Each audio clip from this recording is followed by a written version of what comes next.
Ciao, my name is Alessandro, but you can call me Uchi, and today we are gonna learn how to play the game Detectives vs Criminals. This game is published by Dumb Things, and you will be able to find the link to its crowdfunding campaign on GameFound in the description of this video. In this game, you and your friends are gonna be taking on the roles of detectives or criminals, and the players on the detective side are gonna be trying to arrest the criminals before they steal all 5 treasures around Europe. As I said, today we will be learning how to play this game together, and I have a prototype copy of the game, and I just want to reassure you that the game will come both in English and in Italian, but the prototype I have right now is in Italian. And also the components are not final, so some components are subject to change. Before we start the learning journey, I want to remind you that if you like this kind of video, you can always leave a like to the video, subscribe to my channel, and I would be immensely grateful if you decided to do so. I also want to remind you that if you'd like to support the channel, you have plenty of other ways. You can support me on Patreon, Ko-fi, or even becoming a member here on YouTube. But now let's see. Let's see what's going on in Europe. What are the treasures that the criminals are trying to steal? Let's go and let's learn Detectives versus Criminals.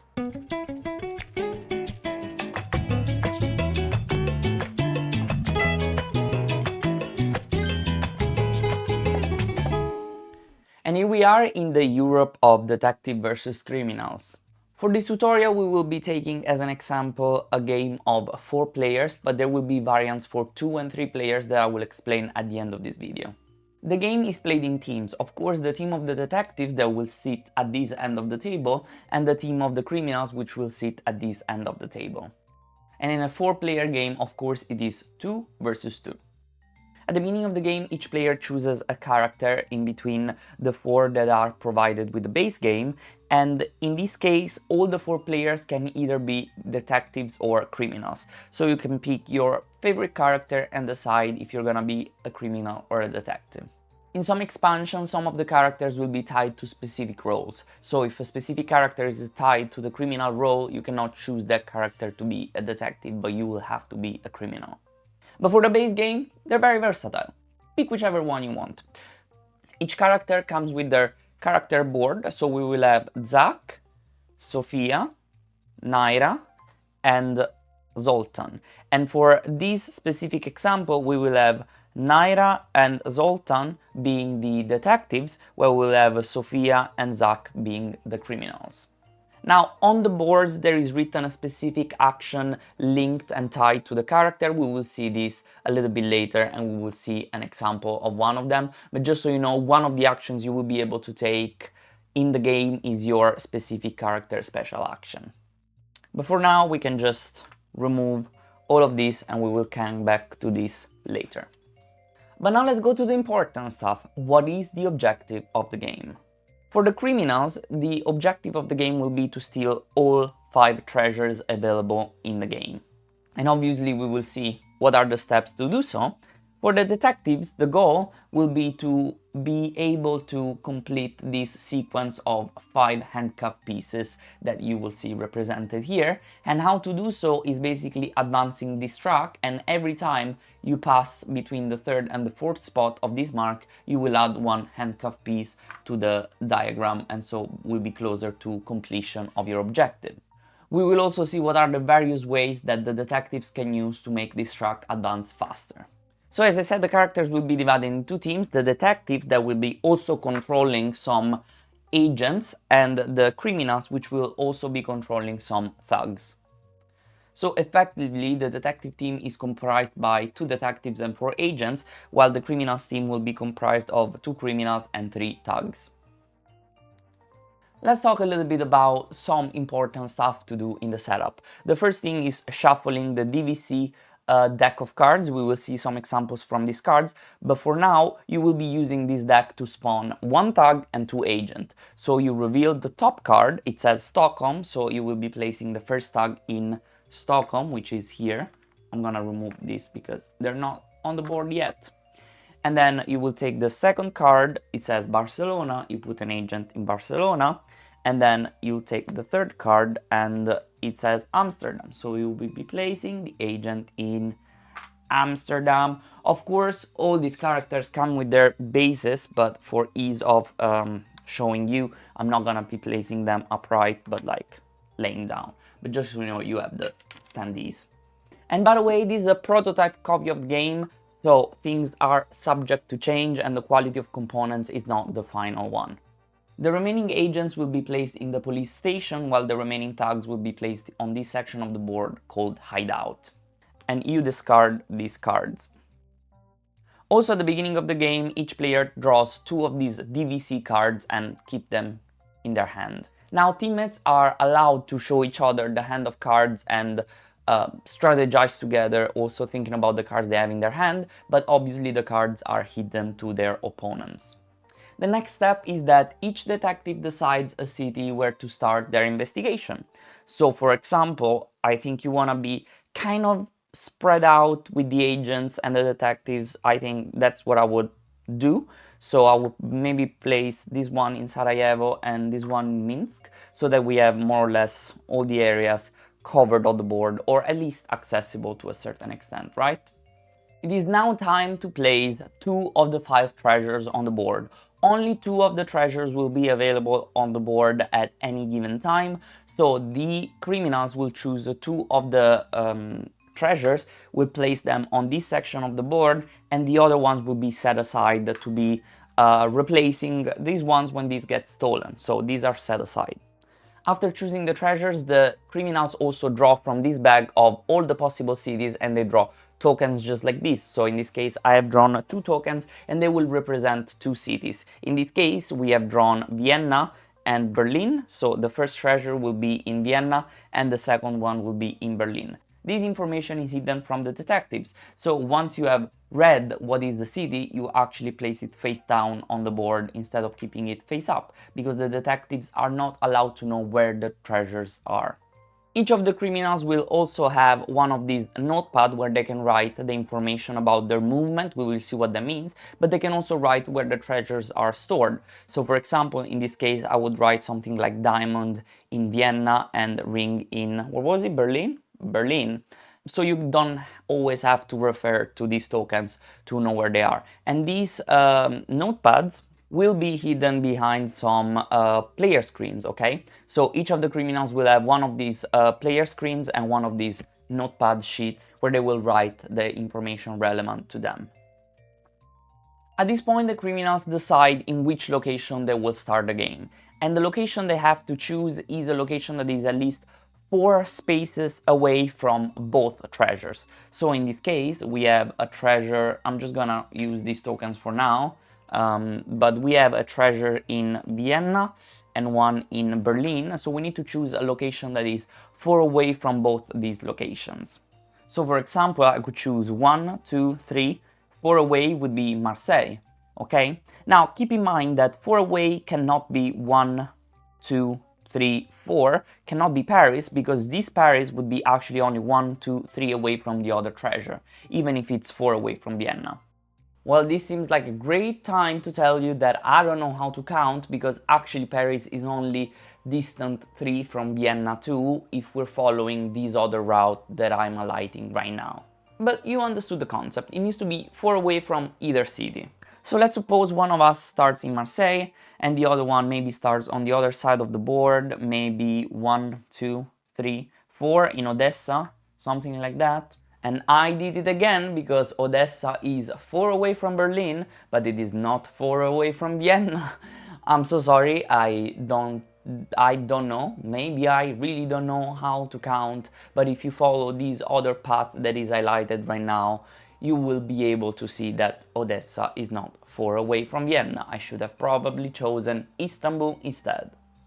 Now I've placed both of the criminals on the board just to show you like the placement and the distance, but truly most of the times the criminals in this game will be hidden, which means that they will not be on the board and their location will be tracked using this notepad that I showed you before. So you write the location in which you are in the entry for the city. Now at the beginning of the game, one criminal starts hidden, so for example, she's gonna start hidden and she's gonna write on her notepad that she is in Odessa, and one other criminal will actually start on the board, which means it starts on the run.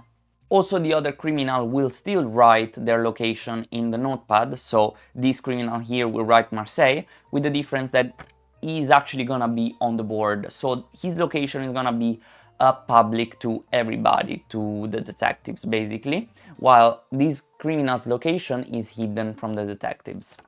Now I can remove these tokens because these will be used for a different purpose, but now you just keep all the tokens handy. You just place this danger token on the starting space of the danger track, shuffle the decks of the special cards for detectives and for the criminals. These actually maybe closer to the detectives, why not?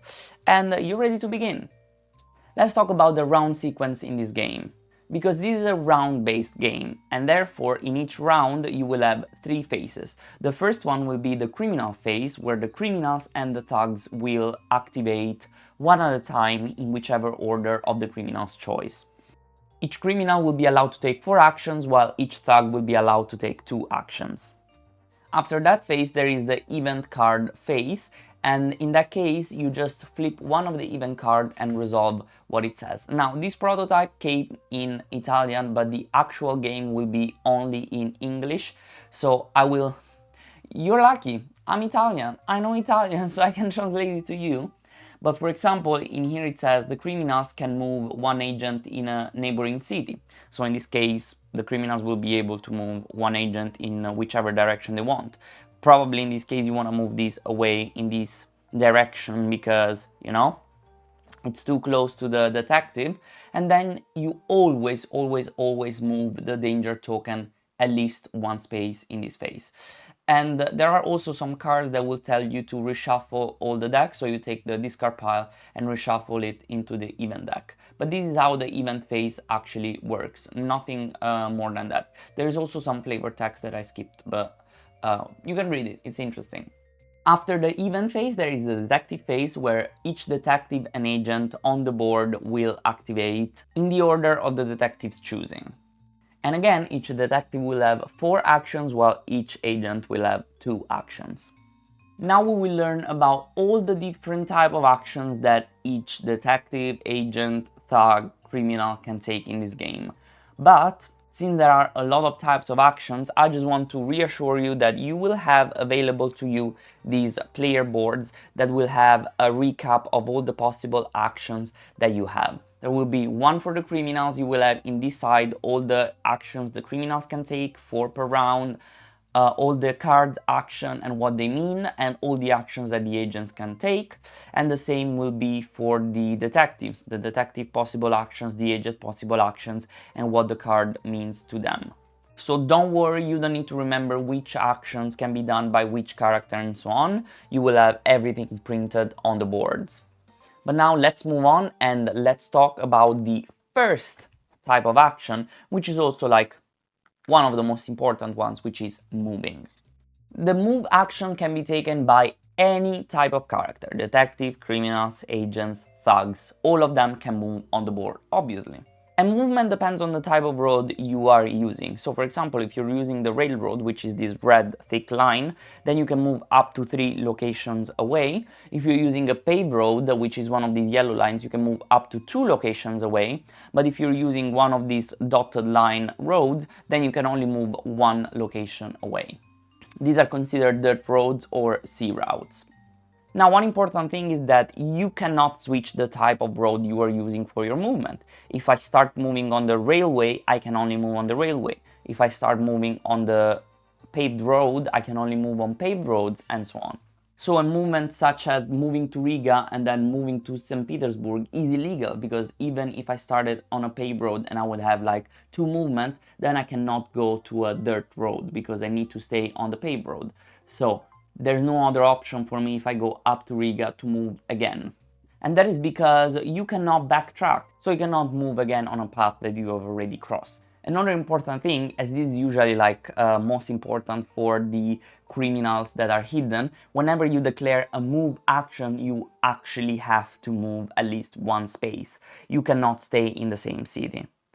Don't try and be sneaky, don't try and be sneaky, you need to move. But remember, the movement is up to 3 if you're moving on a railway. So you're totally fine if you only want to move 1 while moving on a railway, and you're totally fine if you only want to move 1 if you're moving on a paved road. But you will have to move at least 1 and no backtracking. Now, whenever criminals on the run, so criminals that are on the board, move, they will be able to become hidden. So the way for criminals on the run to become hidden is taking a move action. And what they're gonna do is basically just disappear from the board, go into the hidden space, and write their destination on the notepad. And as you can see, this is one example of the game I had where I would track my movement using these entries in this paper sheet. So it is very easy for criminals to go from on the run to hidden. Also, hidden criminals will use the notepad to track their movement. And one very important thing for criminals to keep in mind is that they will have to place sightning tokens whenever they cross a location that contains either a detective or an agent. So let's take it as an example as if Sofia, my cat criminal Sofia, was in Sofia and she was moving from Sofia using the railway up to Milan, 3 spaces away. In that case, she would cross Belgrade and Venice, where we have a detective and an agent, and she will have to report sightings in Belgrade and Venice, meaning that she has passed through this location or even stayed in that location.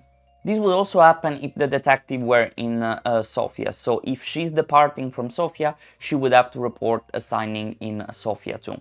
Now, it is not forced for you to place the signings in the same order in which you're crossing the cities. So you can basically also place the signings in Venice and Belgrade in this order. So the order in which the signings are placed is totally random and it does not have to represent the movement you're actually taking. And whenever criminals move, they only report on their notepad the destination of the movement. So in this case, if I'm moving from Sofia to Milan, I don't also write Belgrade and Venice. I just write Sofia in one of the entries. I would have probably written it in the turn before. And now, since I'm moving to Milan, I just write Milan. I don't have to write all the intermediate stops. And by the way, any amount of figures can be in the same space in Europe. So there's no restriction to how many figures can be in a single location. Now, one important thing to know is that every single type of action, including the move action, and with the exception of the actions that are related to the DVC cards, can only be taken by each character once per turn. So if this detective is activating, it has 4 actions, but only one of them can be moving, and all of the others need to be different type of actions. As I said, there is exceptions, but we will see the exception. Just keep in mind that you cannot take 2 of the same type of action in the same activation of a character, except for the card actions. Let's go to the next type of action, which is stealing a treasure. And this action can only happen if one of the criminals is hidden in the city with a treasure. So in this case, we have Vienna and Berlin, remember. Now, each treasure has a specific requirement that needs to be satisfied to steal them. So as you can see, the diamond requires a purple and a yellow card, the ring requires a green and a purple card. And just so you know all the combinations, the gold will require a green and yellow card, the crown a green card, and the sword will require 3 of any cards. So to steal the treasure in Berlin, we will have to spend a green and a purple card from our hand, and the criminal taking the action needs to have those cards in their hand. So if one of the criminals were in Berlin with these 2 cards, they would be able to steal the treasure, placing it in their luggage. Whenever a treasure is taken, you basically just remove this tag from the game and then you replace it with a new treasure if there's still treasures available. So you take a new treasure here, you take a new city tag, Kiev in this case, you don't show it to the to the detectives, but the criminals will write it in their notepad. And you keep on going. And if all the 5 treasures have been stolen, then obviously the criminals win. Now, there are exceptions to the cost of how many cards you need to spend to steal a treasure. And these exceptions have to do with the proximity of the agents and detectives to the location in which you are stealing the treasure. We were lucky in this case because in this purple area that you can see here, this is the board is divided in areas, so each area is a different color, and in this case we have this whole area, and in this area there are no agents nor detectives. But let's pretend for a second that this agent wasn't in Venice, but it was in Zurich. Then in this case, I would have to spend one extra card of any type to steal the treasure in Berlin. And this is because you will have to spend one extra card for each agent or detective in the same area of the treasure or where the treasure is being stolen. Similarly, if this agent was in Munich, we would have to spend 1+1 card, so 2 extra cards. You saw me move the agent through Frankfurt and not take it as an example because Frankfurt is a connected city to Berlin, and in this case the requirement is even higher. For each agent or detective in a connected city to the city where the treasure is being stolen, you will actually have to play 2 extra cards. So in this case, the cost to steal the treasure in Berlin will be of a purple and a green card, plus 1 card for this agent, plus 2 cards for these agents. And the requirement becomes even higher if you're considering an agent or a detective in the same location. So in this case, this agent or any agent or detective in the same location as the treasure being stolen will count as an extra requirement of 3 cards. And of course, each of the agents and detectives only give you the highest possible penalty. So even if this agent is in the same area, is also in the same location of the treasure, so it's only gonna give you the penalty of the same location and not the penalty for the same area.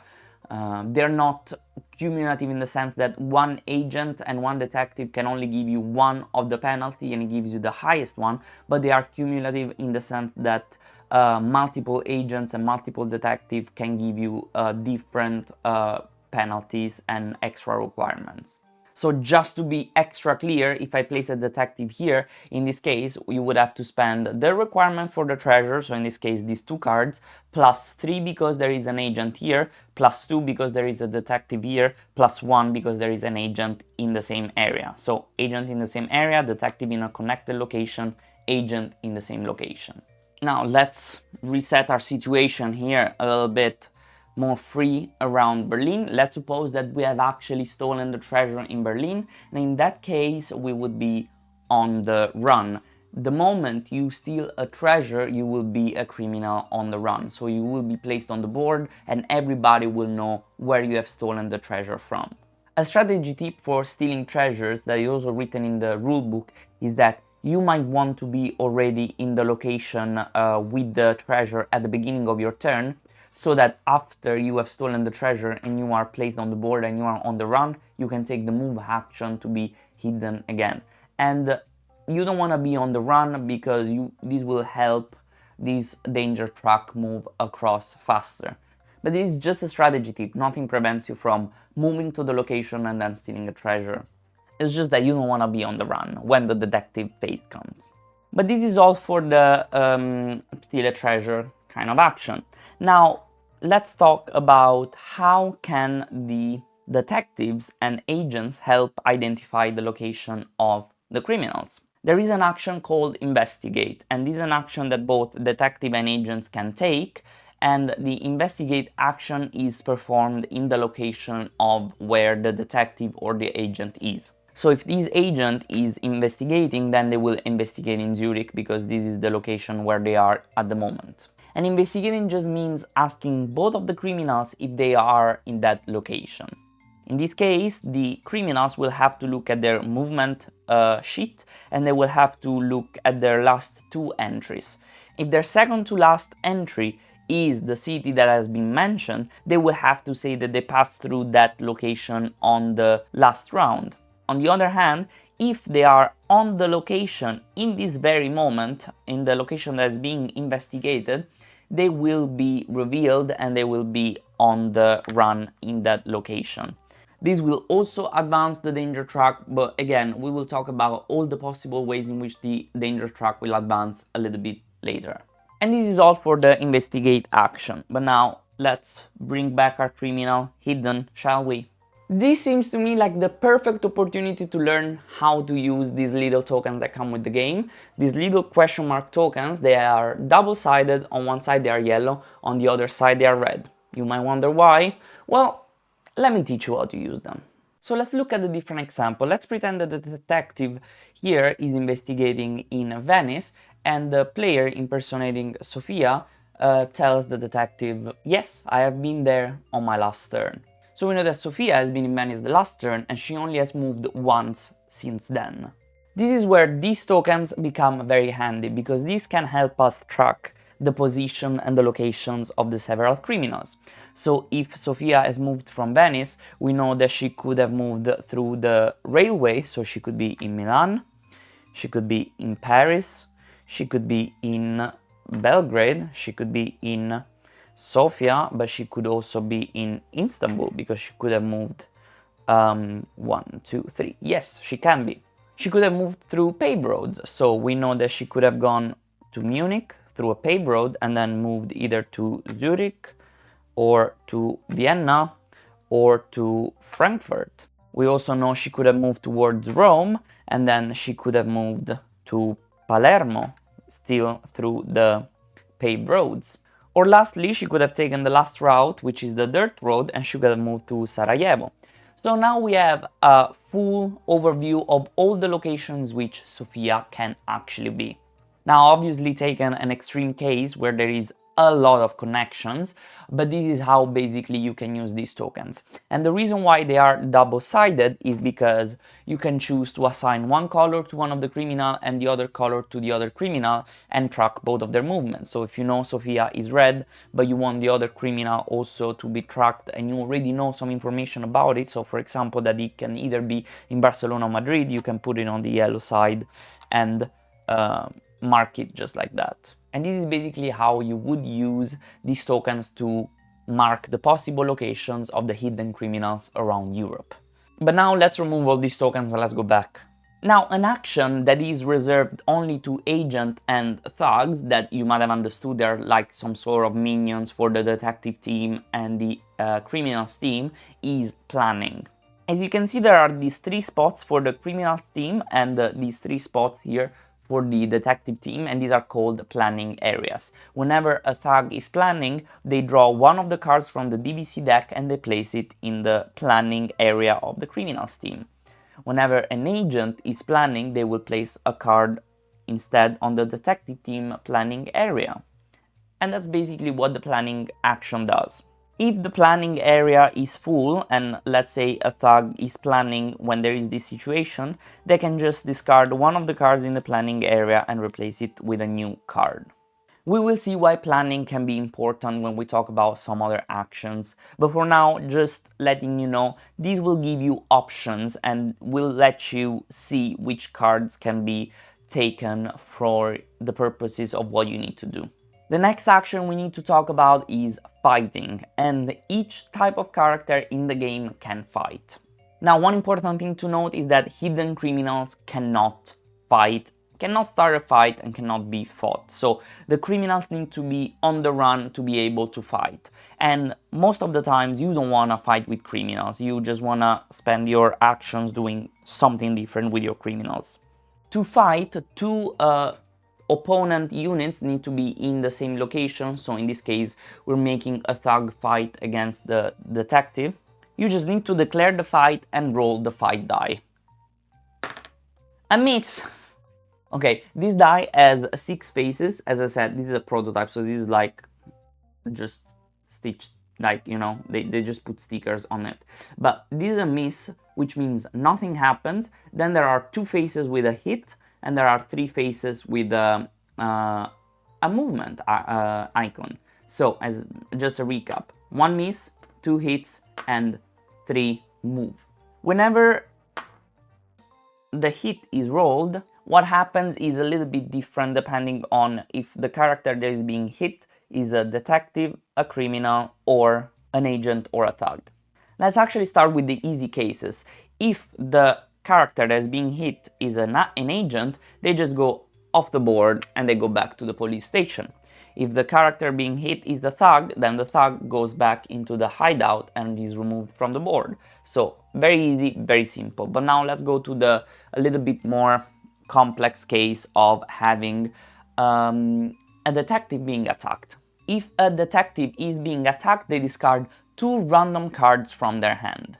For each card they cannot discard from their hand, the criminals are gonna be moving the danger track backwards one space, okay? So this is basically reducing the progress the criminals have, the detective have made towards winning the game. On the other hand, if a criminal is being hit, they will have to discard 2 random cards from their hand, just like the detectives, but in this case, for each card that they are not able to discard from their hand, this danger track will actually move 1 forward. So if I'm a criminal and I'm being hit, but I only have 1 card in my hand, I will discard this card from my hand, and then I will move the danger track once. If I'm a criminal being hit and I have no cards in my hand, this track will actually move 2 times. And remember, whenever this track moves forward and between the 3rd and the 4th space and crosses this icon, you place one of the handcuff tokens on the handcuff track. Now, when the miss is rolled, nothing happens, you just missed.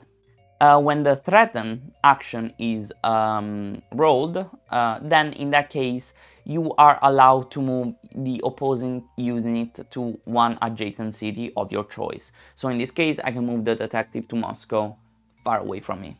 And this is basically how the fight action works.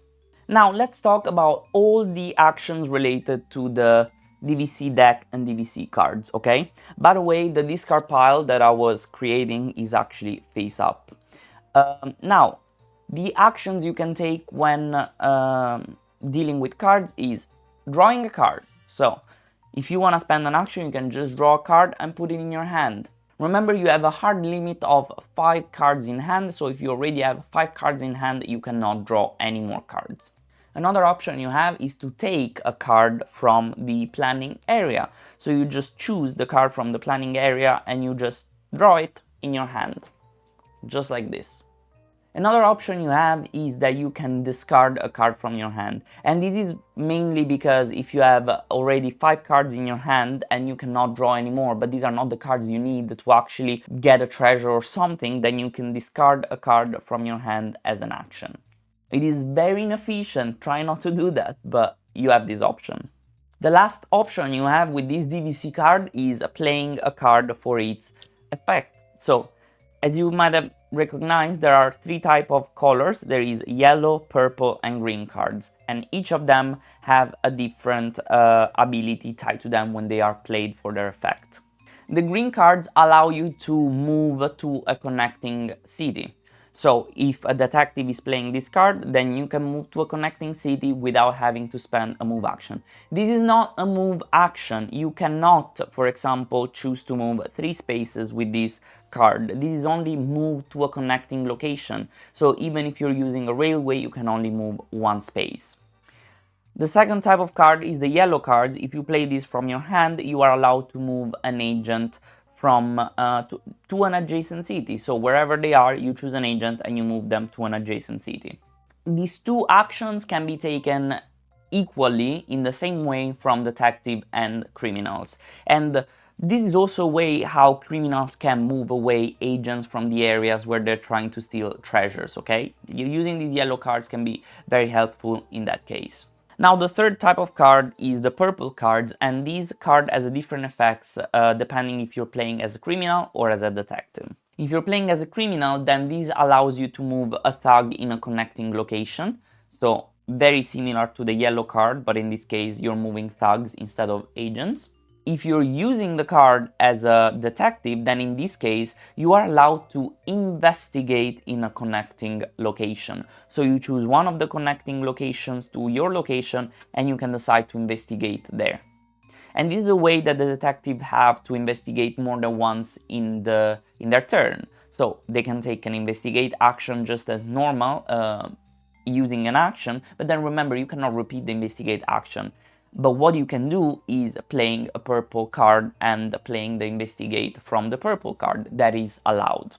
Now, all of these actions that I mentioned, drawing from the deck, taking from the planning area, discarding cards, and playing cards, can be repeated in one turn of one character as many times as you want, with one simple restriction, that if you're playing multiple cards, they all need to be different colors. So you cannot choose to play twice the same colored card in the same turn of the same character. And remember that these drawing, taking, discarding, playing are the only actions that can be repeated multiple times in a turn of a character. All the others are unique, you can only take it once in a turn. I said it a million times, but I want it to be clear, okay? Now I'm gonna take these cards back into my hand and go to the next type of action. The next type of action is deploying thugs or agents. And obviously the criminals will be deploying thugs while the detectives will be deploying agents. How you do it is very simple. You just play a card from your hand, you discard it, and you look at the city where there is. So suppose I'm a criminal, I'm playing this card to deploy a thug, I'm gonna take one thug from my hideout and place it in Stockholm, and then discarding this card. Same concept if I'm a detective. I'm discarding this card, which is Odessa, and I want to play an agent. You're only considering the name of the card, by the way, the title, the name of the city in the card. You don't care about the color of the card. In this case, I'm just gonna deploy an agent in Odessa from my police station, just like that. Now, the only restriction is that you cannot spawn thugs in a location where there is a detective or an agent in this way, and the same goes for the agents. You cannot deploy an agent in a location where there is a thug or a criminal on the run. Now, let's move to the next type of action, which is drawing special cards, and for this I will have to replenish the planning areas because this is what you're gonna need to draw special cards.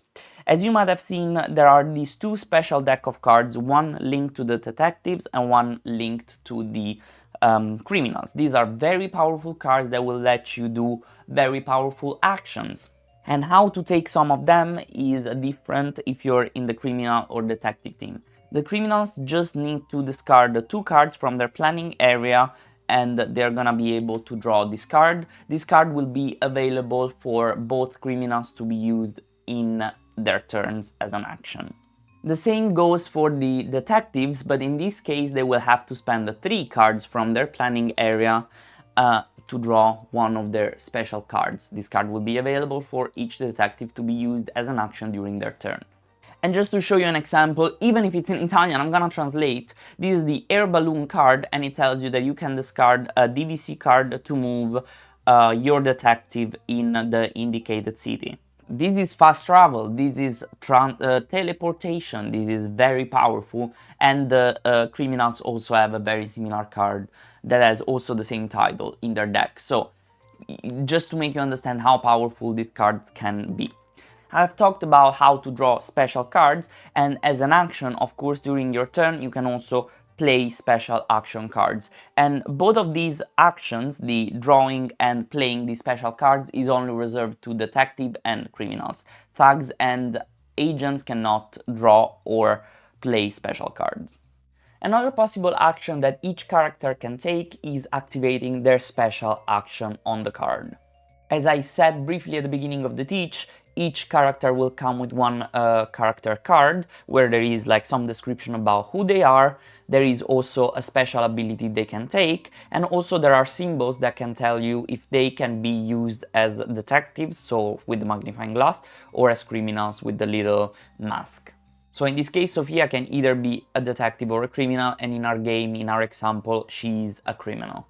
And one of the possible actions she can take during her phase is to study the past, which means she can take the last discarded DVC card from the discard pile and draw it. And each of the four characters have each one a different ability. So this is an action that is reserved to detectives or criminals, because obviously each character has a different ability and only detectives or criminals are characters. We only have 3 actions left to discuss about, and it is related to clues. Now, we have not seen these clue tokens in action yet, but it is finally time to talk about them. So, how can detectives place clues? So, as I said, this is an action reserved only to detectives. They are gonna be allowed to place some clues on the board. The way this is gonna happen is that the detectives will have to have cards in their hand, and they're gonna discard the 2 cards from their hand and at that point they are gonna be spawning a clue in one of the two locations. Who's gonna choose what is the location that the clue is gonna spawn in is the criminal. So the criminals can choose what is the city that is most beneficial from their side to spawn the clue. So in this case, either Seville or Oslo. This would be very great because Seville is quite far from all of them, so I could want to place the clue in Seville, and that would be absolutely good. But let's take a worse example. Let's suppose that the cards that the detectives are actually discarding are Prague and Sarajevo. So we have Prague here and Sarajevo here, which are very close to agents and detectives. So you might not wanna spawn a clue in these locations. What the criminals can do is take a card from their hand, discard a card from their hand to place the clue instead in whichever location they want on the board. So they will have a free choice on where to put it, and I would put it probably in Dublin because it's super far away, because we don't want the detectives or agents to pick up those clues. Little interruption here to say that actually when the criminals are discarding the card from their hand, they are not allowed to place the clue wherever they want, but they're only gonna be allowed to place the clue in either location that was depicted on the 3 cards that were used to deploy the clue. So either on the locations depicted on the cards that detectives have discarded, which probably the criminals don't like, or on the location depicted on the card that the criminals have just discarded. Now that the clue is placed on the board, how can it be picked up? Only detectives can pick up clues, so I made a mistake here when I said that the agent was also close to Prague, because the agent cannot pick it up, but still Prague was pretty close to this detective. But in general, only detectives can pick up clues, and they need to be in the same location as the clue, and then I can just simply pick it up and place it in this area. So let's pretend I was in Dublin with the clue. I can just spend an action as a detective to place it here. This clue will be very important to speed up this whole rotation process and danger track.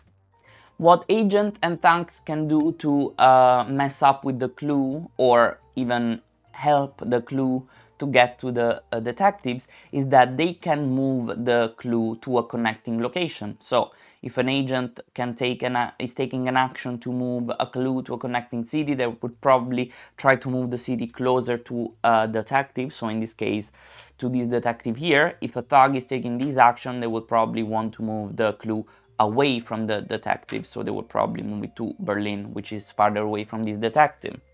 And this is an action that only agents and thugs can take. Now it is finally time to see how we progress this track and we advance the danger level. The danger level always increases with any of the event cards by 1 step. So this is gonna be a guarantee. So the criminals only have a limited amount of time to steal all treasures. Also, at the start of the detective phase, the danger advances by 1 position for each criminal on the run, plus 1 for each clue in this section of the board. So if I had a criminal on the run in Frankfurt, for example, I would increase this token in this situation by 2. 1 because of the criminal on the run, 2 because I have 1 clue token on the danger track. Now this is also why you might not want to end your turn on the run, and that's why I said you might want to steal a treasure and then still be allowed to move and become hidden again, because this would speed up this process if you are on the board. So you kind of want to stay hidden at the beginning of the detective phase. Remember that this track also advances or goes back depending on if a detective is hit and they cannot discard cards, then this track would go backwards, and if a criminal is hit and they cannot discard cards, this track would go forward. And by the way, if this token goes backward and passes this space, you will remove 1 of the tokens from the board and place it back. Another way to advance this track is if an agent or a detective investigates in the same city where a hidden criminal is. So if they're investigating and they actually discover the location of the criminal, the criminal will be on the run from that moment onward, and they will advance the track by 1 plus 1 for each clue token on the board, so in this case 2. And this is an incentive for you to investigate and try to find out the location of the criminals as quickly and as much as possible. And this is all you need to know to play Detective versus Criminals. Now I will be talking about some variants. It is the first game variant and also the 2 and 3 players variants.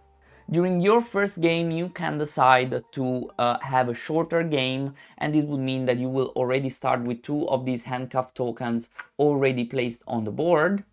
And when you're playing with this variant, the criminals will only have to steal the bracelet of Cleopatra, the gold bar of Orient Express, and the sword of Napoleon. I thought this was a ring. It's a bracelet. I'm dumb. So they will not have to steal this gem and the crown. They will be out of the game. In a 2-player variant, the 2 players will be obviously one for the detective team and one for the criminal team, which means one will be controlling both detectives and one will be controlling both criminals. The difference in this case is that each player will only have 2 phases instead of 3 phases during each round. So while before player 1 would have a phase for their character, player 2 would have a phase for their character, and then there would be the agent slash thug's phase in the same detective phase or criminal phase. In this case, we will have only 1 character's phase and 1 agent slash thug's phase. And in the character's phase, the characters will have 4 actions that they will share. Of course, the rule about not being able to take the same type of action for the same character still stands, but with your 4 actions you can decide to move 1 character once and move another character. So you can take twice the same type of action as long as it is on the 2 different characters. Each player has only 1 hand of cards, and the hand of cards are considered to be available to both the characters, so to both detectives or to both criminals. In a 3-player game, you will decide one team to have 2 players and one team to have 1 player, and that is totally on your choice. So you can have 2 criminals and 1 detective, or 2 detectives and 1 criminal. The team that only has 1 player will have 1 extra agent if they're playing on the detective side, or 1 extra thug available for them. And by the way, I think I made a mistake before, because the criminals in the normal 4-player game are only restricted to having only 2 thugs on the board. So this was never available for them to take. And the game comes with 1 extra thug and 1 extra agent to accommodate the 3-player variant. These extra agent and thug, they enter play at the beginning of the game. So they will be placed on the board already from the beginning of the game. The 2 players that will play on the same team will only have 3 actions for their character phase.